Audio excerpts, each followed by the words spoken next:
Hello, my name is Aristarchus, of Samos to be precise. This is my Draw My Life. I was born in 310 BCE and died in 230 BCE. I was a Greek astronomer who was born in Iona, a region in the present-day Turkey. Yep, right there. During my time when I was alive, I did not receive much recognition for my discoveries because people are not so keen on my revolutionary ideas. Even today, my work is seldom mentioned, and that's because I was shamed and frowned upon by people due to my scientific views. It was probably buried away by those lunatic followers of Aristotle and Plato. In fact, the only reason I'm known for my biggest contributions to astronomy is because Archimedes wrote a smidgen about me in his book, The Sand Reckoner, using my heliocentric model. But enough about that. The respected philosophers of my time, Aristotle and Plato, supported the geocentric model, a view that believed the Earth was the center of the universe, but they had no scientific proof. They took a philosophical and religious approach to all of their so-called findings. For example, according to them, the sun rose because the god Helios was pulling it in a chariot. Let's just say that I wasn't so convinced.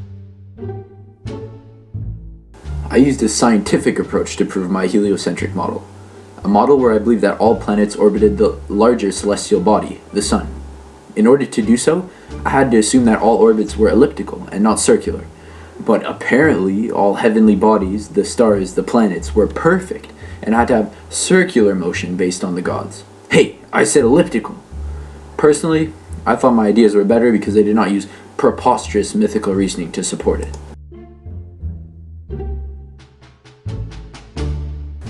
And, of course, who do you think the people believed? Their mythical fairy tale stories, or my ingenious research and revolutionary observations to the fields of astronomy? Well, you can guess for yourself. In my next great discovery, I was able to do complicated geometry way beyond my time in order to determine the ratio of the sizes between the moon, the sun, and the earth. I keenly observed a lunar eclipse in order to determine the relative size of the moon to the earth. I then derived formulas which I used to determine the relative distance of the moon to the earth, as well as the distance of the sun to the earth. My ideas were certainly on the right track, but due to a lack of sophisticated technology, my results happened to be off by quite a large margin, but that's besides the point.